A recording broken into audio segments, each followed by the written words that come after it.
Oke, selamat pagi adik-adik. Jadi kita hari ini masuk bersama Abang. Nama Abang adalah Bang Ahmad. Jadi sebelum kita mulai pada pembelajaran matematika kali ini, kita berdoa dulu menurut agama dan kepercayaan kita masing-masing. Berdoa dimulai.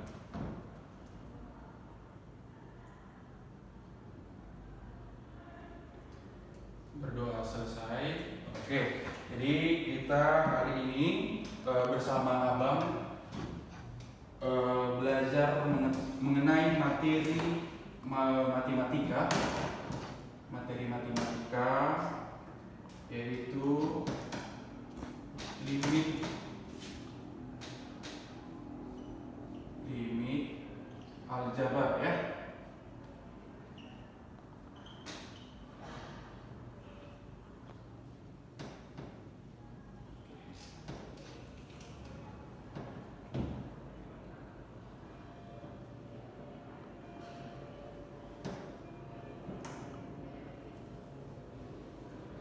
Oke, jadi limit aljabar ini materi yang sangat mudah sebenarnya dalam matematika karena hanya membahas mengenai konstanta dan variabel yang seperti ini. Tapi kita bahaslah untuk materi dan soalnya nanti. Tapi yang mengajar pada hari ini adalah Bang Rahmat ya, Bang Rahmat. Oke, jadi sebelumnya adik-adik sudah pernah juga kan belajar matematika di sekolah atau secara pribadi mengenai limit aljabar. Jadi kalau yang belum pernah belajar, ya sekaranglah kita bahas. Ya, jadi limit aljabar ini sebenarnya terbagi dua. Jadi nanti pada buku adik-adik ada juga nanti limit aljabar 1 dan aljabar 2. Maka yang kita harus pelajari sekarang ini dan topiknya adalah limit aljabar paket yang pertama. Jadi pada paket yang pertama yang harus kita bahas yang pertama-tama adalah pengertiannya dulu adik-adik. Iya, jadi pengertian dari limit itu sendiri ya. Pengertian dari limit aljabar. Jadi sebelum kita membahas lebih dalam ya kita harus tahu dulu apa pengertiannya. Karena kalau kita nggak paham apa itu limit aljabar tersendiri ya buat apa kita mempelajari yang lebih dalam kan? Jadi harus kita pahami dulu pengertian dari limit aljabar. Jadi ada yang tahu di sini pengertian dari limit aljabar? Ada? Lupa bang. Lupa? Oke. Jadi kita membahas ulang maka bisalah abang buat atau ada di buku itu, ada di buku cuman di buku terlalu panjang maka abang simpulkan saja. Bahwasannya limit aljabar itu menjelaskan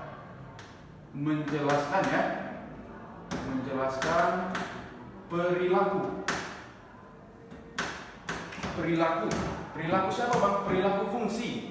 Perilaku fungsi ya kan terhadap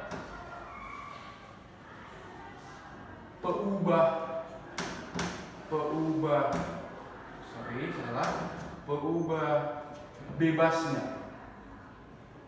Peubah atau perubah bang? Peubah. Oh iya. Iya, peubah bebasnya. Nah ini sedikit lagi agar mendekati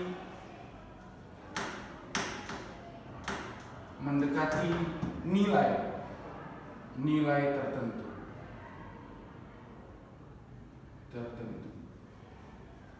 Dan juga dia kalau secara sistematis nanti akan disimpulkan dengan seperti ini ya. Limit ya kan? Limit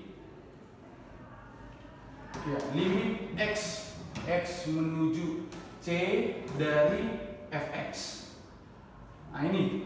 Jadi ini dia bentuk dari limit tersebut.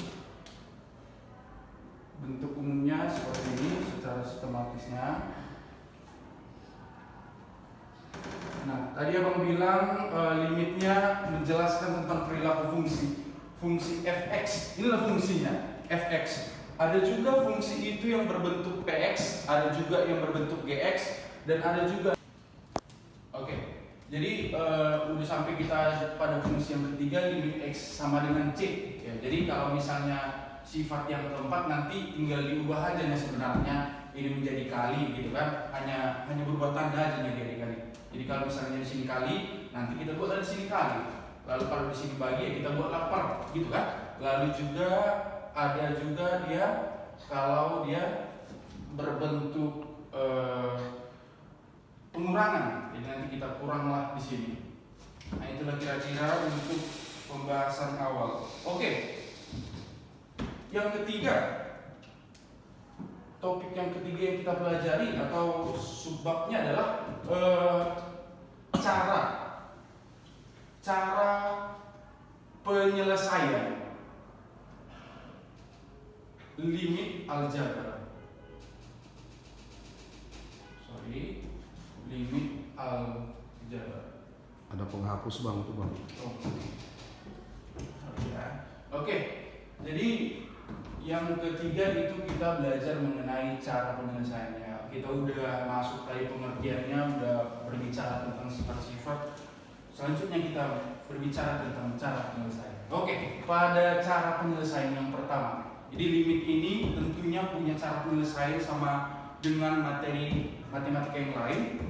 Pada cara penyelesaian yang pertama itu kita kalau atau jika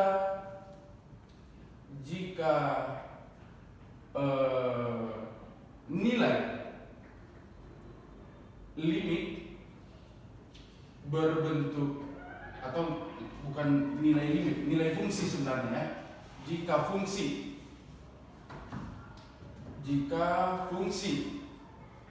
berbentuk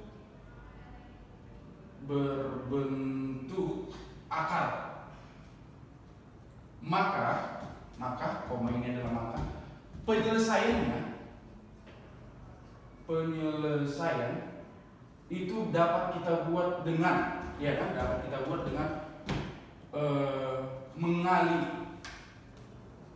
mengali apa? Akar sekawan. Iya. Jadi yang pertama itu jika fungsinya berbentuk akar, maka penyelesaian itu dengan cara mengali akar sekawan. Nah, ini gimana contohnya bang? Nanti kita di tahap D ya, di bagian yang D. Lalu yang kedua, jika pada fungsinya nanti tidak berbentuk akar, maka penyelesaiannya itu dapat kita buat dengan L hospital. Ini apa lagi bang? Nah inilah dia cara pengerjaan dengan menurunkan fungsi tersebut ya, fungsi tersebut. Ini abang singkat aja ya biar semakin jelas. Nah udah pada tahap D, udah pada tahap C kita sekarang. Atau kalau sampai sini ada yang kira-kira kurang paham dengan apa yang abang jelaskan atau abang terlalu cepat? Ada? Aman ya? Oke. Ada dekingnya bang. Untuk dekingnya Nanti ada kan bang? Ada. Ya, nanti ada dekingnya. Cuman kita masuk dulu lah ke soal ya. Oke bang. Kita masuklah ke contoh soal dan pembahasan ya. Pembahasan pada buku. Pembahasan kita buat.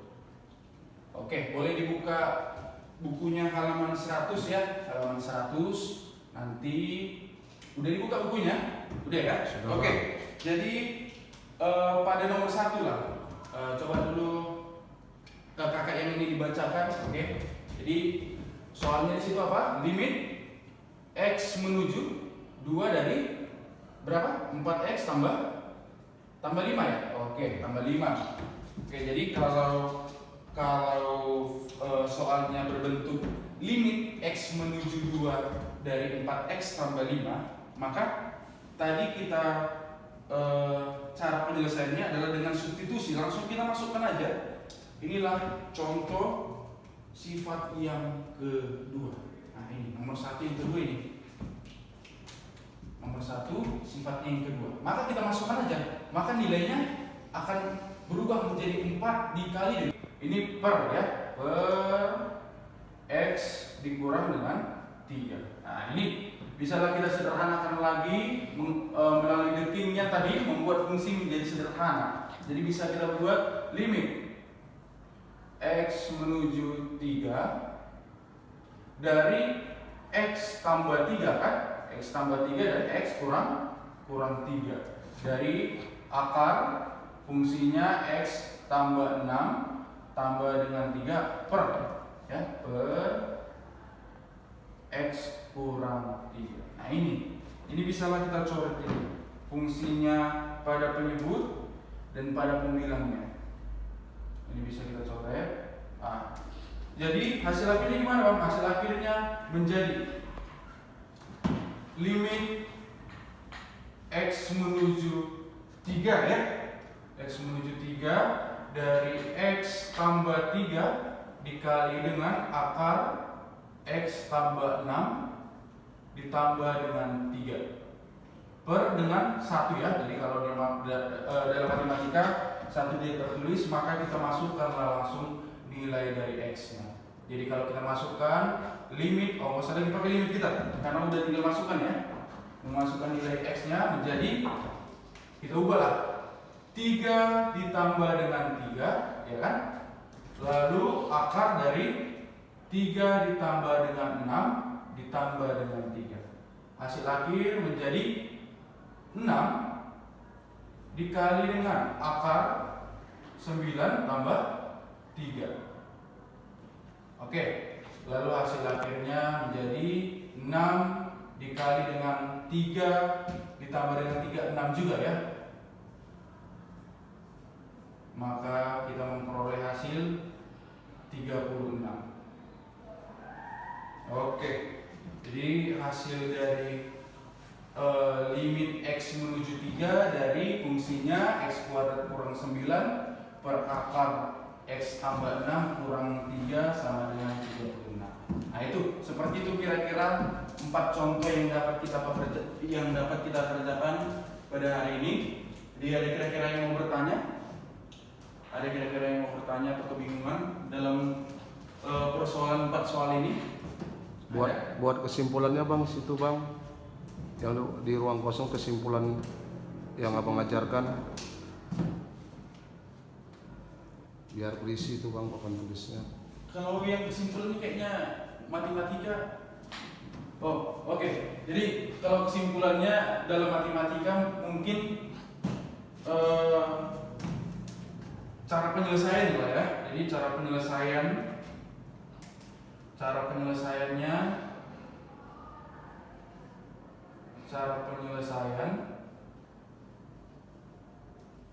pada materi limit aljabar ya, itu ada 3. Itulah kesimpulan yang dapat kita peroleh pada pembelajaran limit. Yang pertama ada dengan cara mensubstitusikan. Yang kedua dengan cara mengali akar sekawan.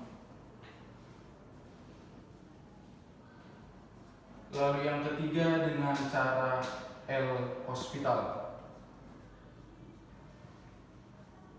atau dengan kata lain menurunkan fungsi.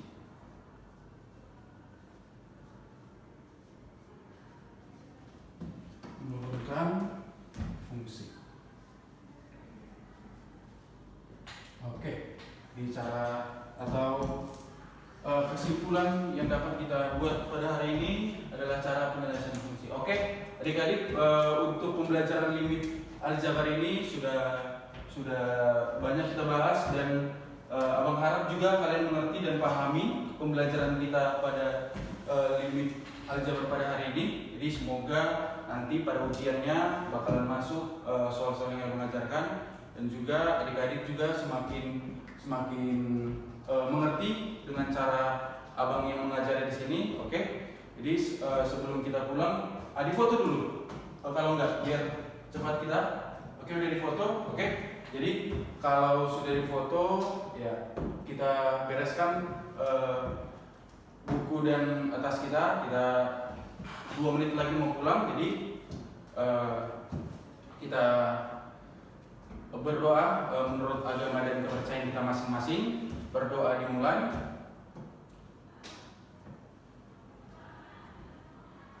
Berdoa selesai.